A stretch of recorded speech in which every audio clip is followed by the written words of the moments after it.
आज के वीडियो में हम लोग बातें करेंगे सोशल मीडिया अकाउंटेबिलिटी को लेकर। पिछले कुछ दिनों से ये टॉपिक काफ़ी चर्चा में है। सरकार की तरफ से जो अश्वनी वैष्णव हैं, जो इस मंत्रालय के मंत्री हैं, उन्होंने भी बोला कि सोशल मीडिया की अकाउंटेबिलिटी को तय करने के लिए सरकार नए नियम कायदे कानून लेकर आ सकती है। और अभी हाल में ही 5 जुलाई ट्विटर ने कर्नाटक हाई कोर्ट के में एक पिटीशन दाखिल की कि सरकार की तरफ से कुछ कंटेंट्स को हटाने की जो बात कही जा रही है उसमें उसको रिलीफ दिया जाए। तो सोशल मीडिया अकाउंटेबिलिटी के काफ़ी सारे पक्ष हैं और आज के इस वीडियो में हम उसी की चर्चा करेंगे। सबसे पहले हम चर्चा करें तो हमें यह समझना पड़ेगा कि सोशल मीडिया आज के डेट में सिर्फ एक इम्पॉर्टेंट प्लेटफॉर्म नहीं है, उसमें बहुत सारे डिफरेंट स्टैक होल्डर भी हैं। तो उस तरह के स्टैक होल्डिंग जो है, उस स्टैक होल्डिंग में बहुत सारे टेक्नोलॉजी कंपनियां हैं, जो बड़ी कंपनियां हैं, जो मौलिक रूप से मूलतः यूएसए वगैरह में इनकॉर्पोरेटेड हैं। और जब वो वहाँ इनकॉर्पोरेटेड हैं तो इनकॉर्पोरेशन के समय उनको वहाँ के नियम कायदे कानून में क्या छूट मिली है, क्या ना, उसको देखने की आवश्यकता है। फिर जब ये विभिन्न देशों में कारोबार कर रही हैं तो लोकल लॉज को लेकर वो कैसे ऑब्लाइज्ड हैं ही। हर देश का अपना कॉन्स्टिट्यूशन है, अपने नियम कानून है।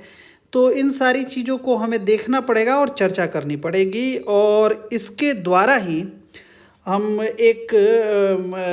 इस पहली स्लाइड में एक समझने की कोशिश करेंगे कि चल क्या रहा है और भारत के लिए, और भारत में किस प्रकार से इस मुद्दे को सरकार देखती है, आमजन देखते हैं, और सिविल सर्विसेज की तैयारी करने वाले लोगों के लिए इस मुद्दे को समझने के लिए, देखने के लिए और लिखने के लिए कहाँ कहाँ से चीज़ों को उठाना है और किस प्रकार से प्रेजेंट करना है।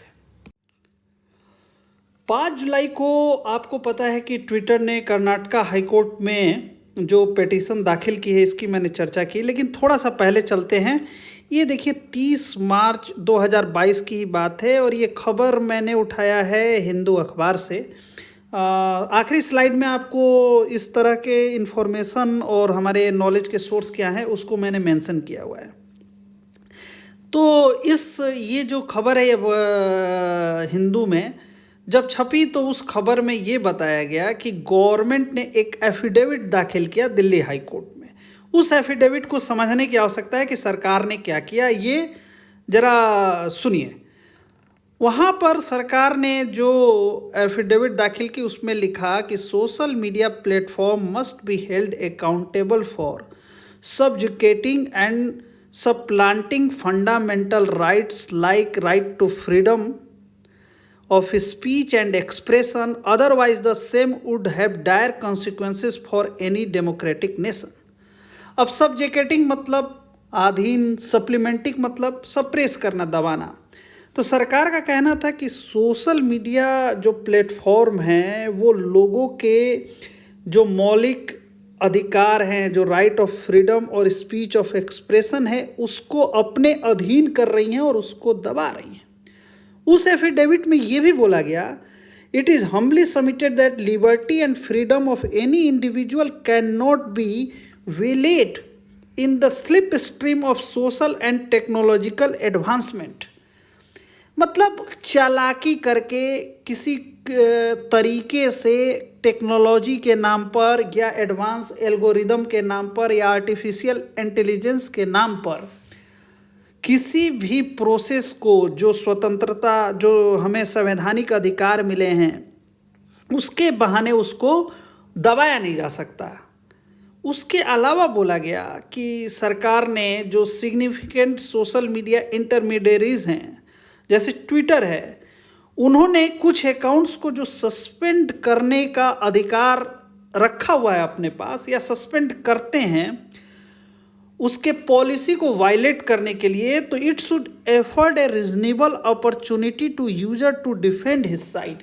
उन्हें निश्चित तौर पर उस जिसके अकाउंट को ये डिलीट करना चाहते हैं, ये अकाउंट को ब्लॉक करते हैं या किसी ट्वीट को ब्लॉक करते हैं, उस व्यक्ति को निश्चित तौर पर सुना जाना चाहिए कि उसकी भाई उस मुद्दे पर क्या राय है। और अगर वो ऐसा नहीं करते हैं तो ये भारतीय संविधान के अंतर्गत जो आर्टिकल 14, 19 और 21 के द्वारा कॉन्स्टिट्यूशन के अंतर्गत right of equality, freedom of speech and expression, right to life, ये जो अधिकार दिए गए हैं उनके सीधे तौर पर अवहेलना है। तो ये भारत सरकार की तरफ से ministry of electronics and information ने एफिडेविट में दिल्ली हाई कोर्ट में बोला। इसमें जो सबसे महत्वपूर्ण तथ्य है वो ये है कि taking down the whole information और the user account should be the last resort, मतलब ये आखिरी विकल्प होना चाहिए। तो जब 30 मार्च को सरकार ने इस तरह की एफिडेविट दिल्ली हाई कोर्ट में जमा की, तो ऐसा क्या हो गया कि 5 जुलाई को ट्विटर को कर्नाटक हाई कोर्ट में जाना पड़ा। किस लिए? कि जो मल्टीपल सेंट्रल गवर्नमेंट ने जो मल्टीपल ब्लॉकिंग ऑर्डर्स दिए गए हैं उस पर विचार करे, पुनर्विचार करे, या कोर्ट से वो राहत लेने के लिए गया। मतलब कुछ मुद्दे में देखें तो 30 तारीख को सरकार जो आरोप ट्विटर के ऊपर लगा रही थी, अमूमन 5 जुलाई आते आते ट्विटर ने कमोबेश वही सारी बातें कर्नाटका हाई कोर्ट में अपने तरफ से सरकार के ऊपर लगा दिया। इसके बीच में सरकार की तरफ से जो राजीव चंद्रशेखर हैं, मिनिस्टर ऑफ स्टेट हैं इंफॉर्मेशन एंड टेक्नोलॉजी, इनका कहना है कि जिस प्रकार से भारतीय संविधान या भारत में जिस तरह से फॉरेन इंटरमीडिएटरीज जितनी भी हैं उनको जुडिशियल रिव्यू का राइट है, उसी तरह से उनको यहाँ पर जो संवैधानिक मान्यताएं हैं उनको भी और कानून को भी मानने की बाध्यता है। तो मोटे तौर पर उनका कहना था कि अगर आप ट्विटर के पास ये अधिकार है कि वो कोर्ट जा सकता है, तो उसी समय ट्विटर को ये भी सुनिश्चित करना चाहिए कि वो भारत के जो कानून हैं उनको भी लागू करे। अब सोशल मीडिया प्लेटफॉर्म ट्विटर और फेसबुक एक इंटरमीडियरीज के टर्म में आते हैं। हमें आप लोगों को पता होगा इंटरमीडियरीज क्या होता है, लेकिन नेक्स्ट स्लाइड में हम डिस्कस करेंगे। एक भारत में ये सारे इंफॉर्मेशन टेक्नोलॉजी एक्ट 2000 है जिसके अंडर गवर्न होते हैं, और थोड़ा सा हमें ये ब्रॉडर वे में समझना पड़ेगा कि आईटी एक्ट क्या है और इंटरमीडिएटरीज की डिफिनीशन क्या है।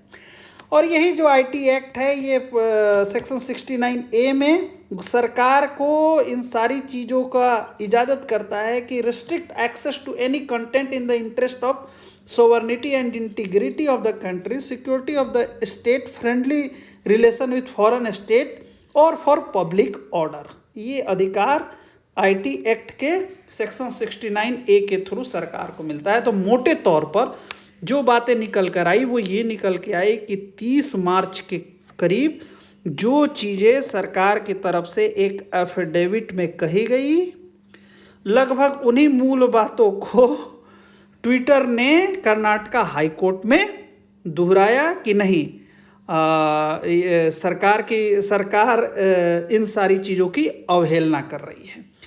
अब हम इन मुद्दे को समझें, इसके पहले हमें समझना पड़ेगा कुछ टेक्निकल टर्म्स को, और हमें यह समझना पड़ेगा कि अगर हम जब तक आईटी एक्ट और इंटरमीडिएट्स को नहीं समझेंगे तब तक इसमें तकनीकी पेच क्या है उसको हम नहीं समझ पाएंगे। तो आगे की स्लाइड में हम इंटरमीडिएट्स की क्या डिफिनीशन है उसको समझने की कोशिश करते हैं। अब इंडिया में आपको पता है कि जो आईटी एक्ट है वो 2000 में आया है, और यूएसए में यही आईटी एक्ट 1996 में आया है। लेकिन ये टेक्निकल टर्म है, इंटरमीडिएटरीज का डेफिनेशन यही है कि द एंटिटीज दैट स्टोर और transmit data on behalf of other person and include telecom and internet service provider, online market place, search engine and social media sites. तो इसमें मुख्य तौर पर क्या हुआ, आईएसपी हो गए, टेलीकॉम कंपनियां हो गई, ऑनलाइन मार्केट प्लेस हो गए, सर्च इंजन हो गए और सोशल मीडिया साइट्स हो गई। अब इंटरमीडिएट की दूसरी डिफिनीशन आप इस तरह से ले सकते हैं, that provide service enabling the delivery of online content to the end user. अब अमेरिका में भी जो एक्ट बना उसको सेक्शन 230 जो कम्युनिकेशन डिसेंसी एक्ट कहते हैं, इसके तहत ये कंपनियां, चूँकि सारी कंपनियां यूएसए में रजिस्टर्ड है इसलिए ये भी हमें जान लेना चाहिए कि इंटरेक्टिव कंप्यूटर सर्विस को can not be treated as the publisher और speaker of third party content, this protect website from lawsuit of user post something illegal. यानी यूएसए में भी जो वहाँ का कानून है उस कानून से कि इन प्लेटफॉर्म पर इंटरमीडिएट्स, ट्विटर, फेसबुक या कहीं पर भी इस तरह के प्लेटफॉर्म पर कोई यूज़र अगर कोई चीज़ लिखता है तो उसकी जिम्मेदारी इन प्लेटफॉर्म्स की नहीं बनती है, वो इंटरमीडिएट्स हैं, थर्ड पार्टी कंटेंट के लिए रिस्पॉन्सिबल नहीं हैं। और जो सबसे महत्वपूर्ण तथ्य है जो यहाँ पर आ गया कि इंडिया में IT act, intermediate is not liable for third party information that holds और transmit as per IT act. तो इससे इनको एक बड़ी सहूलियत मिल जाती है, लेकिन ऐसा नहीं है कि ये सहूलियत 2000 में मिली। इसमें भी आईटी एक्ट का एक जर्नी है, 2000 में इंडिया में बना। उसके बाद से एक कहानी है अविनाश बजाज केस की और बुल्ली बाई केस जो रिसेंटली हुआ है। इन दोनों केस को भी हमें देखने और समझने की आवश्यकता है। अब हमने बताया कि जैसे आज जो आईटी एक्ट है, आज की डेट में जो आईटी एक्ट एग्जिस्ट करता है उसको एजम्पशंस है थर्ड पार्टी कंटेंट को लेकर, लेकिन ऐसा शुरू से नहीं रहा है। आप एक बाजी.com के सीईओ हुआ करते थे अविनाश बजाज, जहाँ पर ये ऐसी साइट थी जहाँ पर वो थर्ड पार्टी ऑक्शन पोर्टल था, बेसिकली वो चीज़ों को ऑक्शन करती थी। यहाँ पर एक ऐसा एमएमएस क्लिप किसी ने डाल दिया दूसरे यूज़र ने जिसको उसको सेल करना था, और उसने बताया कि इस क्लिप को वो सैंक्शन करना चाहता है।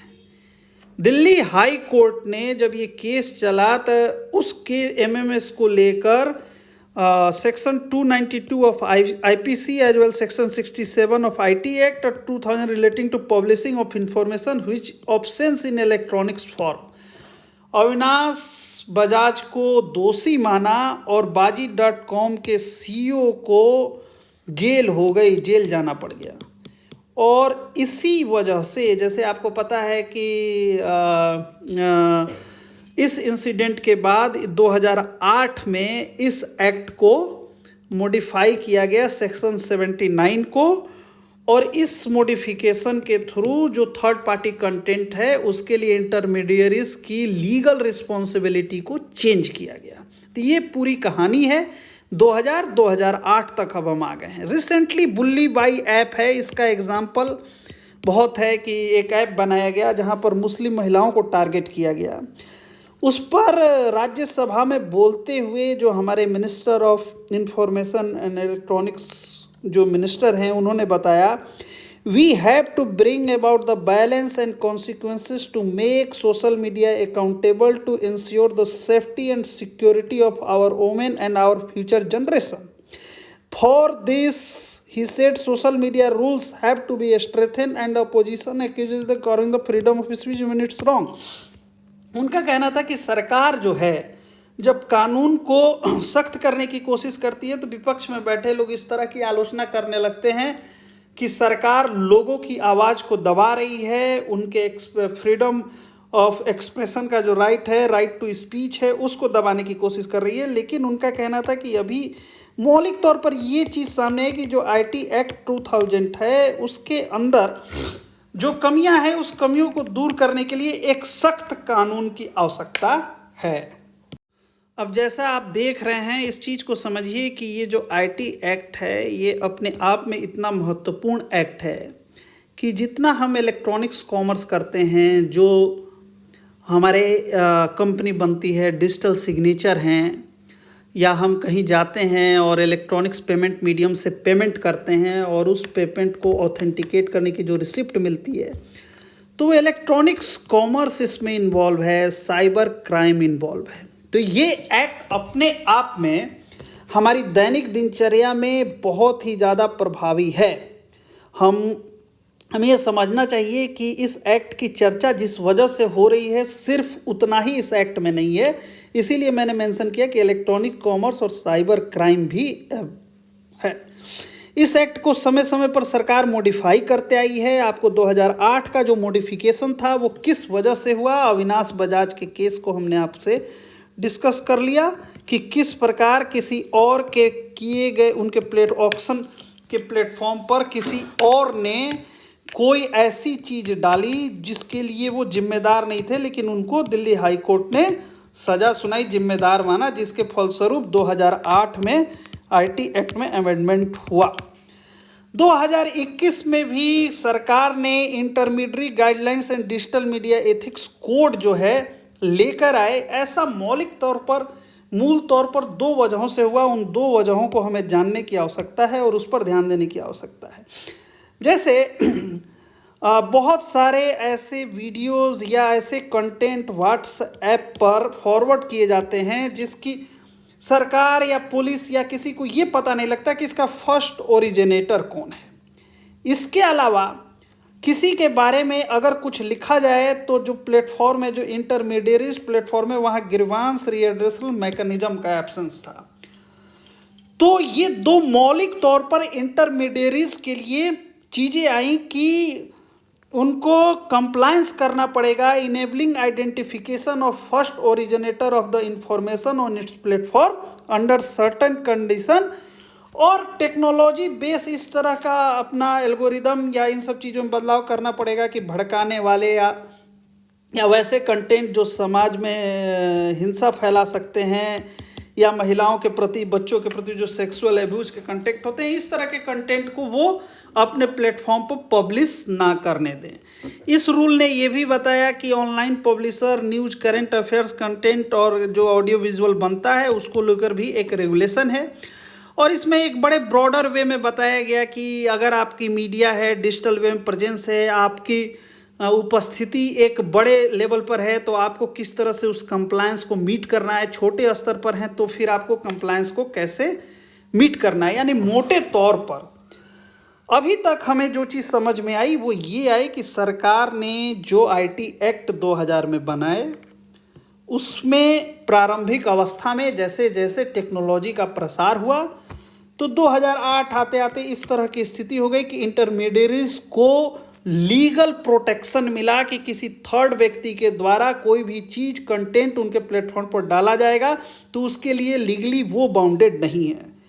लेकिन इंटरमीडिएट्स का रोल हमारे और आपके लाइफ में इतना ज़्यादा हो गया कि वो अब सिर्फ एक इंटरमीडिएट्स ना होके हमारे जीवन को और सोसाइटी को प्रभावित करने लगी।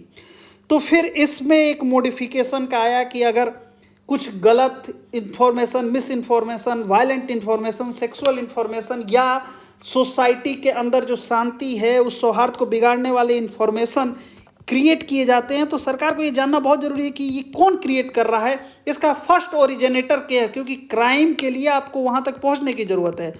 तो फिर इस तरह का गाइडलाइन आया जिसको digital media ethics code rules 2021 किया, जहाँ एक कंपल्सन किया गया कि सरकार जब मांगेगी तो आपको इसके फर्स्ट ओरिजिनेटर का नाम देना पड़ेगा। क्योंकि व्हाट्सएप वगैरह में फेसबुक ने बार बार बोला कि वो इनकोडेड रहता है, हमारे लिए काफ़ी मुश्किल होता है उसको बताना, हमारी प्रिवेसी पॉलिसी है, हम उसके नाम को नहीं बता सकते। यानी अब वो जो प्लेटफॉर्म, जो इंटरमीडिएट्स है, उसकी पॉलिसी और सरकार की जो पॉलिसी है, दोनों के बीच में एक द्वंद्व की स्थिति आ खड़ी हुई। अब जैसे जैसे आपको देखा आपने कि इंटरमीडिएट्स को जो लीगल प्रोटेक्शन मिला हुआ है वो बाकी देशों में भी है, ऐसा नहीं है कि सिर्फ भारत में भी है।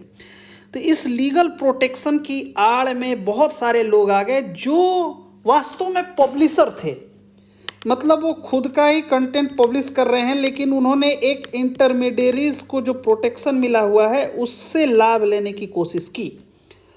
तो जब जेपीसी कमेटी ऑफ पार्लियामेंट जो होती है वो जब पर्सनल डाटा प्रोटेक्शन बिल 2009 को रीड कर रही थी तो उसने ये कहा कि जो ये बहुत तेज़ी से ये देखने की आवश्यकता है, समझने की आवश्यकता है कि कुछ लोग इंटरमीडिएट्स के नाम पर एज ए पब्लिशर हैं।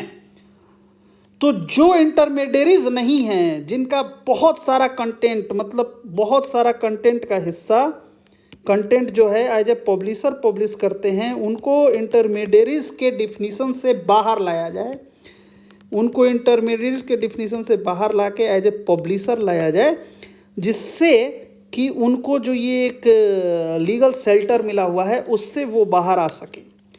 दूसरा, सरकार ने ये भी समझा कि जो आईटी एक्ट है और जो इंटरमीडियरीज को ये सुविधा मिली हुई है, उससे भी मिस इन्फॉर्मेशन स्प्रेड हो रहा है और इंटरमीडियरीज बार बार ये कहकर कि वो लाइबल नहीं है, जो कंटेंट उनके प्लेटफॉर्म पर पोस्ट हो रहा है तो वो उससे बच निकल रहे हैं। तो सरकार मोटे तौर पर वो समझ रही है, वो बार बार बोलती रही कि राजीव जी का, मिस्टर राजीव चंद्रशेखर है, उन्होंने बताया कि if they think that algorithm are cover for responsibility that is incorrect. मतलब वो एल्गोरिदम और टेक्नोलॉजी के नाम पर पीछे नहीं जा सकते। Platform can not claim immunity as a publisher while also decline to reveal the identity of user who post harmful content. देखिए ये बहुत बड़ा मुद्दा हुआ। ये मुद्दा ये हुआ कि सरकार की तरफ से इंटरमीडियरीज को, जो मैं बार बार बोल रहा हूँ, जो रिलीफ मिला हुआ है, उस रिलीफ के सहारे उन्होंने अपने को सबसे पहले सुरक्षित किया और सरकार की तरफ से ये मांग की गई कि ये कंटेंट पहली बार किसने जनरेट किया, ये कंटेंट इस तरह का कंटेंट है जो भारत के सरकार के कानून हैं या हमारी दृष्टि में उचित नहीं है। तो उस कंटेंट का जो फर्स्ट ओरिजिनेटर है, उन्होंने उसको प्रिवेसी पॉलिसी या प्राइवेसी पॉलिसी के नीचे लाया और बोला कि हमारी पॉलिसी ऐसे ही है कि हम प्रिवेसी पॉलिसी के अंतर्गत उसका नाम नहीं बता सकते हैं। तो सरकार को दोहरा झटका लगा, एक तो उसको प्रोटेक्शन मिला और दूसरा उन्होंने एक किया। इसको लेकर यूएस प्रेसिडेंशियल इलेक्शन के टाइम में भी उनका जो 230 नंबर एक्ट है उसको लेकर काफ़ी चर्चा हुई और गवर्नमेंट ने अब ये तय कर लिया कि नहीं, आने वाले परिप्रेक्ष्य में इसको government to bring legal changes regulation needed for greater social media accountability. Ashwini Vaishnaw ने बार बार बोला कि ग्रेटर सोशल मीडिया रिस्पॉन्सिबिलिटी का टाइम आ गया है, इसमें इन प्लेटफॉर्म्स को अपने आप को तैयार करना पड़ेगा। और मंत्री का यह भी कहना था कि if you see globally too there is a clear trend that social media needs to made accountable, same India as I said legal step will be taken. यानी सरकार कहीं ना कहीं एक नए कानून के द्वारा इसको रेगुलेट करना चाहती है। कैसे करेगी, क्या करेगी, वो तो आने वाले समय में हम देखेंगे, लेकिन अभी सोशल मीडिया अकाउंटेबिलिटी को लेकर जो सरकार के तरफ से बात है, पार्लियामेंट की जो कमेटी जो सोचती है और सरकार के मंत्री जो समझते हैं, वो यह है।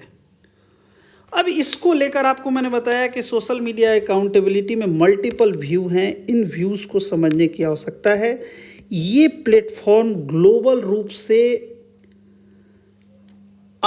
आपकी आवाज़ को मजबूत करते रहे हैं और उन्होंने काफ़ी मजबूत भी किया है, लेकिन साथ ही साथ वो एक थ्रेट के रूप में भी उभरे हैं।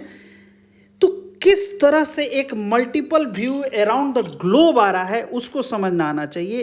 एक बहुत ही a person who don't want to be named, उनसे प्यू रिसर्च सेंट्रल आर्टिकल ने पूछा तो उनका कहना था कि टेक्नोलॉजी कैन इम्प्रूव और undermine democracy depending on how it is used and who controls it's.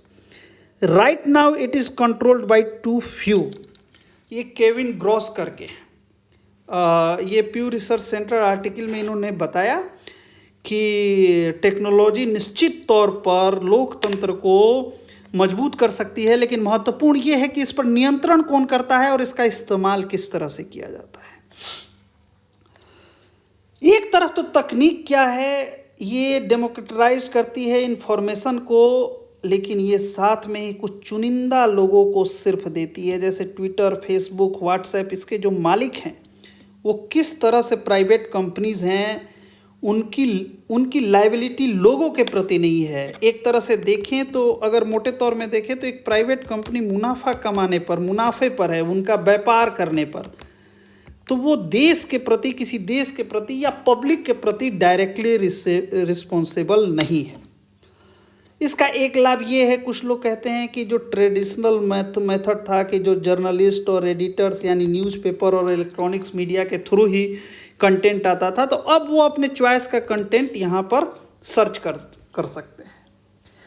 Like minded people के लिए इको चैम्बर का काम करता है। ये एक अच्छी भी बात है और इसके चैलेंजेस भी हैं और इसके थ्रेट भी हैं, आगे हम पढ़ेंगे। Misinformation can alter public opinion for the worse and create sense of panic and restlessness is public. ये एक बहुत बड़ा थ्रेट है। इस चीज़ को हम आगे और एक्सप्लेन करेंगे कि इस तरह से कैसे है। ये अपने लोगों को अपने नेता से सीधे तौर पर जुड़ने की अपॉर्चुनिटी देता है। ये बहुत बड़ी चीज़ है, लोग इससे एक दूसरे से कम्युनिकेट कर पाते हैं, जुड़ पाते हैं। इसमें कुछ लोग जो फ्री स्पीच, फ्री वॉइस जो उसकी एडवोकेसी करते हैं, उसकी वकालत करते हैं, उनका कहा कि if you allow platform to sweet the internet इंस, उनका कहना था कि जिस तरह से ओपन एरिया है, इंटरनेट एक ओपन एरिया है, जिस तरह से गली में अंदर लोग आते हैं और कुछ भी बातें करते हैं, उसी तरह से फेसबुक ट्विटर एक गली की तरह है और उसके अंदर आके जो लोग बातें कर रहे हैं उसके लिए फेसबुक और ट्विटर को जिम्मेदार नहीं ठहराया जा सकता। ठीक उसी तरह से जिस तरह एक गली के अंदर सैकड़ों लोग या 10 लोग या 50 लोग जो बातें करते हैं उसके लिए गली ओनर को जिम्मेदार नहीं ठहराया जा सकता। लेकिन एक बड़ा महत्वपूर्ण तथ्य है और ये भारत के लिए बड़ा इम्पोर्टेंट है, इसको ज़रा समझिए। ये जो प्यू रिसर्च सेंटर आर्टिकल में है, ये someone who don't want to be named, तो उनका कहना है कि 2030 तक 75% वर्ल्ड पॉपुलेशन जो है सर्विलांस में होगी। और ये जो सर्विलेंस होगा ये चाइनीज कंपनीज के द्वारा होगा, चाइना के द्वारा होगा। उनको पता होगा 24 घंटे में, 7 दिन में, इवन एवरी सेकेंड कि आप क्या कर रहे हैं, क्या नहीं कर रहे हैं। तो ऐसे समय में आप सोचिए कि अगर इस तरह की परिस्थितियां बनती हैं तो लोकतांत्रिक रूप से निर्वाचित सरकार अगर उस थ्रेट को अभी ऑब्जर्व करके उसके हिसाब से इंटरमीडियरीज को या इस तरह के प्लेटफॉर्म को कानूनी तौर पर नहीं कसेगी तो आने वाले दिनों में सुरक्षा की स्थिति को लेकर भी परिस्थितियां उत्पन्न होती हैं, वो एक थ्रेट के रूप में उभर कर सामने आएगा। ये जो स्टेटमेंट है, ये statement European parliamentary research service report का है। इस स्टेटमेंट से आपको पता चलेगा कि ये थ्रेट कितना गंभीर है। और ये तो अलग बात है कि उसको हमें रेगुलेट करना है या नहीं करना है, हम किस तरह से इंटरमीडियरीज को या टेक्नोलॉजी प्लेटफॉर्म को अपने यहाँ काम करने की इजाज़त देते हैं। लेकिन देखिए उसका इम्पैक्ट क्या है। Democracy relies on citizens' ability to obtain information on public matters, to understand them, and to deliberate about them. Whereas social media provides citizens with new opportunity to access information, express opinion, and participate in democratic process, they can also undermine democracy by destroying information, promoting false stories, and facilitating political manipulation.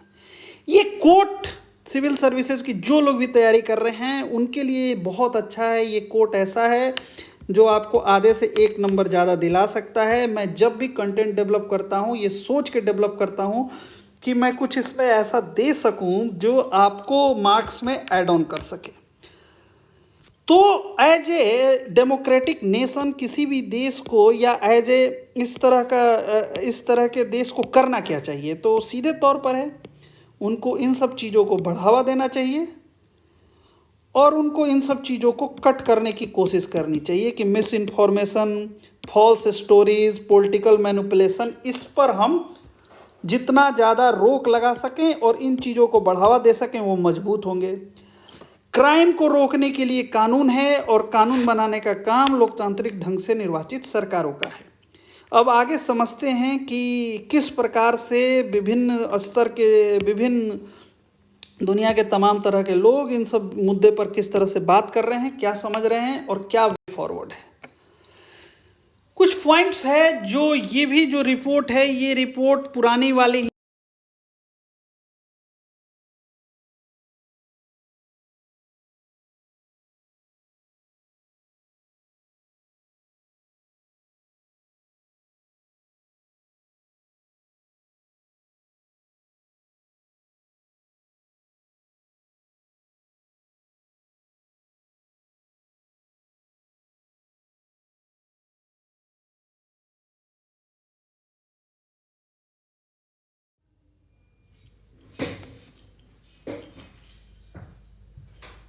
Apoorva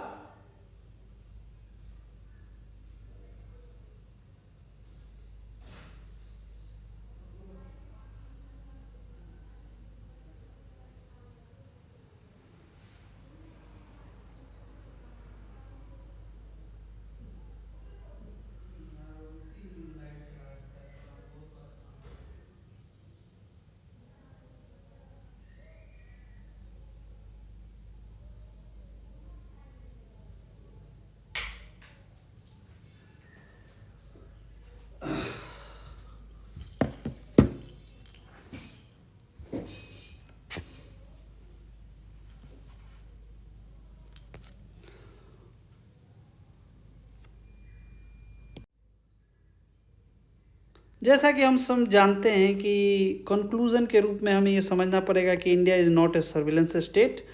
ये कोई surveillance state नहीं है। Unconstitutional चीज़ों को हमारे यहाँ एक legislative process है, लेजिस्लेशन है, उस लेजिस्लेशन को बनता है और कोर्ट हैं, कोर्ट के पास इतने पावर हैं कि वो किसी भी विवाद का निपटारा कर सकती है। सोशल मीडिया के जो प्लेटफॉर्म है उन्हें भी समझना पड़ेगा कि ग्लोबल एरा में जो लोकल बिजनेस करते हैं, मतलब डिफरेंट कंट्रीज़ में डिफरेंट कानून हैं। यूरोपीय यूनियन के साथ कितनी बड़ी उनकी बहस होती रही फेसबुक की और गूगल की, अंत में उन्होंने जो यूरोप में कानून हैं उनको मानने के लिए मान गया। तो there should be a balance between constitution itself has a provide several liberator on its right to speech and expression. कहने का मतलब ये है कि हमारे यहाँ कोई भी राइट एब्सोल्यूट नहीं है। ये चीज़ हमेशा ध्यान रखना है कि speech and expression is not absolute right. जैसे ही आप मतलब विशेष परिस्थितियों में, जैसे इमरजेंसी में ही वो राइट ऑटोमेटिक ख़त्म हो जाता है। तो हमारे पास किसी भी चीज़ का एब्सोल्यूट राइट नहीं है। इन सब चीज़ों को हमें समझने की आवश्यकता है। ये सब सारे सोर्स हैं, हिंदू अखबार, Indian Express, Hindustan Times, Economic Times, Pew Research Centre, PRS stand for PI भी बहुत सारे छूट भी गए हैं। तो इतने सारे रिसोर्स के द्वारा हमने बनाया और मोटे तौर पर taxila.delhi@gmail.com यहाँ पर आप आ गए। अब मोटे तौर पर अब मैं बहुत छोटे चीज़ में एक बात करना चाहूँगा। बात ये है कि ट्विटर ने क्या केस किया, ये कभी सवाल नहीं आने वाला है। हाँ, सवाल जो आते हैं सिविल सर्विसेज में वो इस तरह के सवाल आ सकते हैं कि सोशल मीडिया अकाउंटेबिलिटी को लेकर जो ग्लोबल कंसर्न है उसमें इस परिस्थिति में भारत की जो स्थिति है या जो भारत के कानून हैं, भारत की जो स्थिति है उसकी समीक्षा कर लीजिए। कि ये आ सकता है कि जो IT एक्ट है वो अब ये पुराना सा हो गया है, तो उस IT एक्ट जो है कमज़ोर सा पड़ गया है। तो आप ये कर सकते हैं कि ग्लोबल वैश्विक चुनौतियों के इस दौर में सोशल मीडिया अकाउंटेबिलिटी एक नए बहस के रूप में सामने आई है। भारत में उपलब्ध कानूनों के साथ तुलनात्मक अध्ययन करते हुए समीक्षा कीजिए कि किस प्रकार से ये कानून भारत के नागरिकों के एक समय तो उसकी स्वतंत्रता और बोलने की शक्ति और अभिव्यक्ति को बनाए रखने में सक्षम है, दूसरी तरफ उस सोशल मीडिया इंटरमीडिएट्स और प्लेटफॉर्म को भी ये अकाउंटेबल बनाने में सक्षम है। इस तरह के क्वेश्चन आते हैं। तो आपको सबसे पहले जो लिखने का तरीका है, एक तो जो मैंने कोट है जो भी ये हमने कोट जो भी लिखते हैं, अगर हम कोट नहीं लिखेंगे तो हमारे साथ बड़ी स्थिति खराब हो जाएगी, क्योंकि वो कोट जो होते हैं वो 1-1.5 नंबर ऐड ऑन कराते हैं, उसको ऐड करने की बहुत ही ज़्यादा ज़रूरत है। दूसरी चीज़ एक मतलब किसी भी रिलेवेंट इशू पर एक कोट ज़रूर बना के रखिए। मैं जो भी वीडियो बनाता हूँ उसमें कोट ज़रूर होता है। मैं इसमें बहुत सारे कोट्स दिए हुए हैं, जैसे यूरोपियन पार्लियामेंट का जो है, यूरोपियन पार्लियामेंट पर कि डेमोक्रेसी में किस प्रकार लोगों की समझ डेवलप होती है, उससे विचार बनते हैं, ये है। दूसरी चीज़ है कि हमें यह समझने की आवश्यकता है कि 30 मार्च और 5 जुलाई के बीच में मुद्दा क्या है।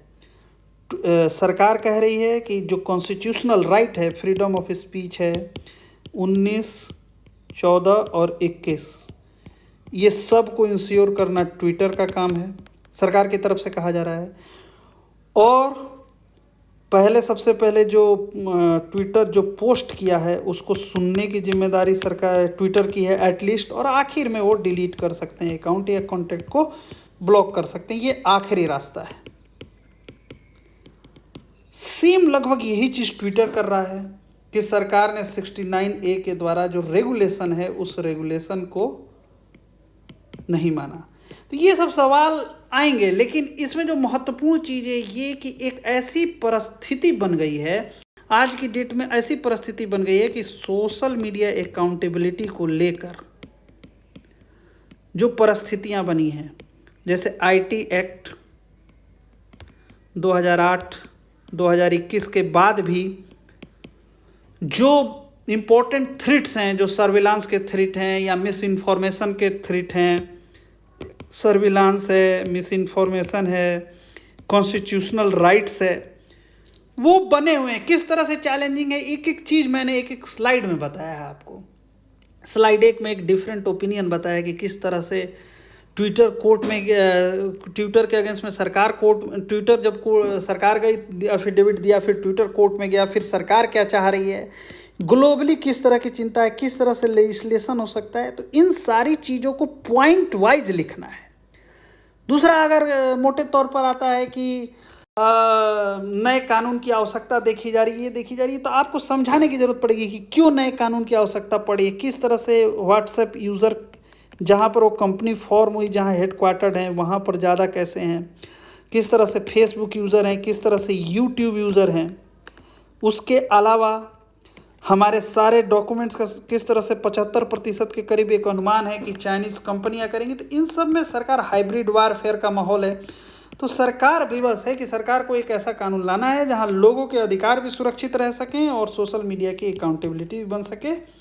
तो सरकार ये कानून लेकर आएगी। इसके बीच में अगर आपको ये नोट्स चाहिए तो हमें, जैसा मैंने आपको बताया, तक्षशिला delhi@gmail.com इस पर लिखें, और निश्चित तौर पर हम अपने तरफ से कोशिश करेंगे। आप अंग्रेजी माध्यम के विद्यार्थी हैं, हिंदी माध्यम के विद्यार्थी हैं, हार्डली इट मैटर्स। और आप लोग कमेंट ज़रूर करें, और आगे हम एक हफ्ते में कम से कम अगले हफ्ते से 3 वीडियोस करंट टॉपिक पर डालने की कोशिश करेंगे। हमें सुनने के लिए धन्यवाद। अगर कुछ सजेशन हो करेक्शन के लिए तो वो भी देने की कोशिश करें, हम उसका स्वागत करेंगे। Thank you.